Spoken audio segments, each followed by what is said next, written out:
Hello दोस्तों, कैसे हैं आप लोग। आई होप दोस्तों कि आप लोग ठीक होंगे, अच्छे होंगे। तो दोस्तों आज मैं कुछ टिप और ट्रिप आप सभी के लिए ऐसे लेके आ चुकी हूँ कि टिप और ट्रिप के जरिए आपका काम काफ़ी आसान होने वाला है। तो चलिए दोस्तों टिप्स को शुरू कर लेते हैं। नमस्कार दोस्तों, क्रिएटिव वुमन में आप सभी का स्वागत है।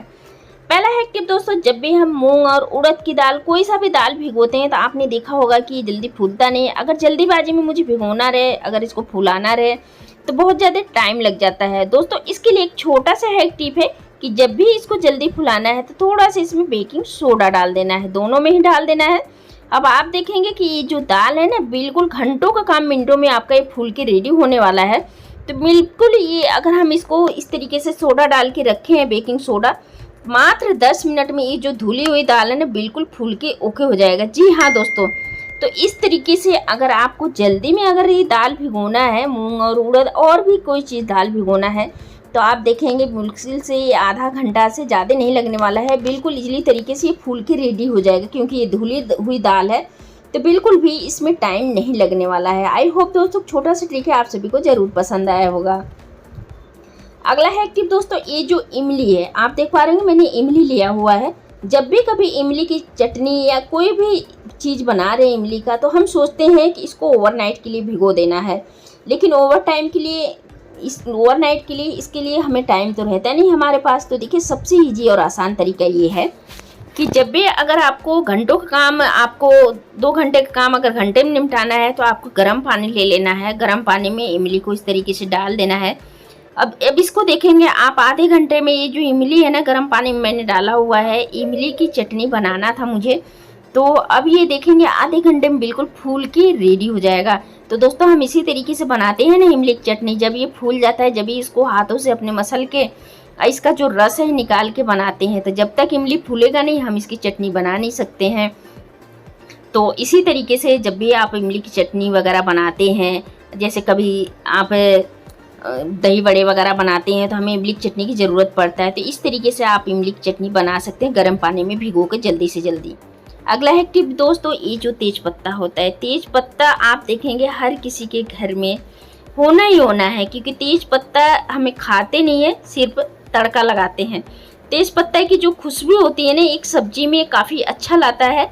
इसकी जो फ्रेगनेंस होती है तेज पत्ते की काफ़ी अच्छा होता है। इसीलिए हम सब क्या होता है तेज पत्ते का ये तड़का लगाते हैं सब्जी वगैरह में।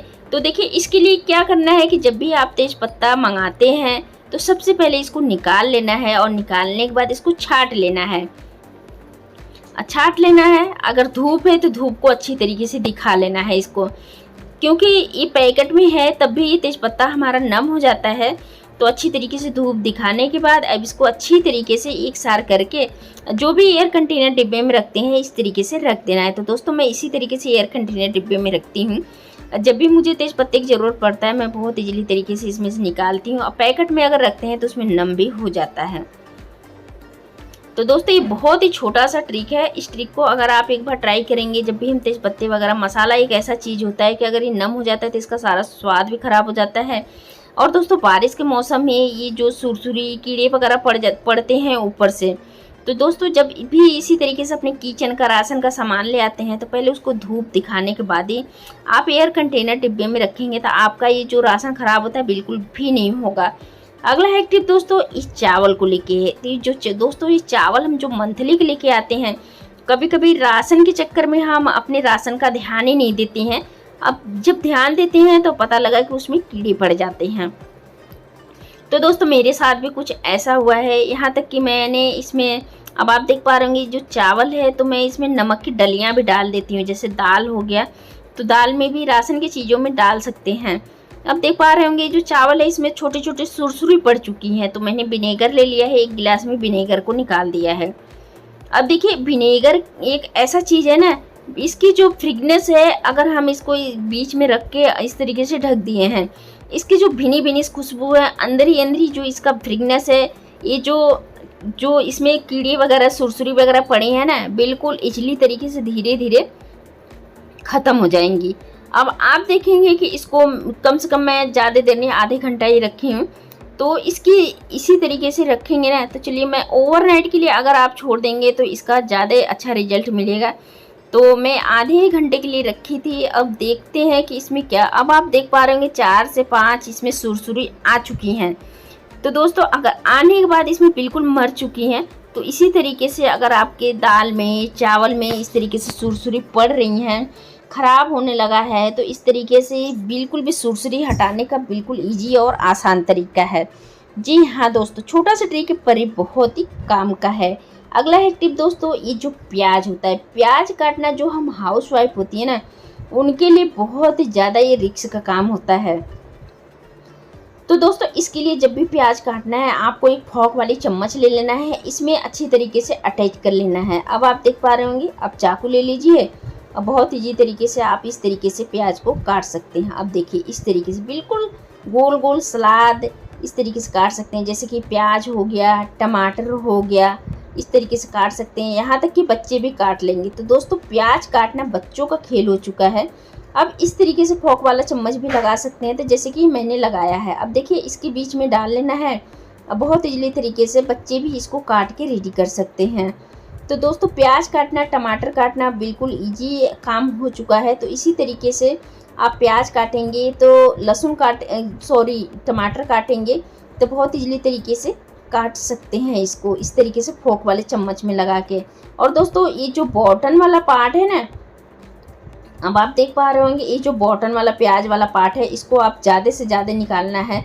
इसको बिल्कुल कंजूसी नहीं करना है कि इसको निकालना नहीं है। जी हाँ दोस्तों, प्याज चाहे जितने भी महंगा है, लेकिन ये जो बॉटम वाला पार्ट है इसको निकालना है। इससे बहुत ज़्यादा बीमारियाँ हो जाती हैं हमारे शरीर के लिए, बहुत ज़्यादा हानिकारक भी होता है, और एंटीबायोटिक बीमारियाँ हमारे शरीर में ऐसे ही हो जाती हैं। तो दोस्तों इन्हीं सब की वजह से छोटे छोटे टिप और ट्रिप के जरिए आप अपने काम को बहुत इजीली तरीके से आसान कर सकते हैं। तो देखिए मैंने बॉटम वाला पार्ट बहुत इजीली तरीके से निकाल दिया है। अब जैसे कि मैंने निकाल दिया है, अब ये जो प्याज मैंने काटा हुआ है ना, अब इसको देखिए, अब बारीकी बारीकी काटने के ना है मैं चाकू का इस्तेमाल करूँगी ना ही पीलर का। तो चलिए आगे भी मैं बताती हूँ। अब मैं गिलास का इस्तेमाल करने वाली हूँ, ना चाकू ना ही पीलर। तो देखिए गिलास के जरिए जितना भी प्याज है ना, बारीक से बारीक प्याज आप बहुत इजीली तरीके से काट सकते हैं। तो देखिए ये जो प्याज काटने का तरीका है ना, गिलास के हेल्प से काफ़ी अच्छा और इजी तरीका है। तो इसी तरीके से प्याज दोस्तों देखिए, मैंने जो सलाद की तरह प्याज काटा है वो अलग ही रखा है। अब मैंने साबुत प्याज ले लिया। अब देखिए प्याज मैं काट रही हूँ गिलास के ज़रिए। अब गिलास आपको ऐसा लेना है, किनारी मुड़ी हुई नहीं होनी चाहिए। अब देखिए इस तरीके से जो प्याज है ना, मैं इसको इजीली तरीके से काट के दिखा रही हूँ आपको कि बहुत जल्दी कटता है। अगर आपके पास कभी ऐसा होता है ना कि चाकू नहीं मिल रहा है, पीलर नहीं मिल रहा है इस तरीके से, तो आप बहुत इजीली तरीके से गिलास के हेल्प से काट सकते हैं। अब देखिए मैंने इस तरीके से काट लिया है। अब इस तरीके से आपको क्या करना है, ये जो गिलास है ना, अब इस तरीके से मैंने गिलास के हेल्प से काट लिया। बस इस तरीके से आपको टक टक कर देना है। आप देखिए जितनी भी प्याज है ना, बिल्कुल बारीक से बारीक हो जाएगा। और दोस्तों ज़्यादातर आपको क्या करना है कि अगर आपके पास कोई गिलास या कि जैसे कटोरी गहरी, तो उसमें काटेंगे तो और इजली तरीके से बारीक प्याज हो जाएगा। दोस्तों छोटा सा ट्रिक है, इन ट्रिप और इन ट्रिप के जरिए अगर आप इसमें से कोई भी ट्रिक पसंद आता है तो दोस्तों प्लीज़ वीडियो को लाइक भी कर दीजिएगा। चैनल पहली बार है सब्सक्राइब भी ज़रूर कर लीजिएगा, और अपने गांव और शहर का नाम बताना बिल्कुल भी नहीं भूलिएगा कि आप लोग हमारे वीडियो कौन से गांव कौन से शहर से देख रहे हैं। तो मिलते हैं दोस्तों इसी तरीके से एक नेक्स्ट वीडियो में। जय हिंद, जय भारत।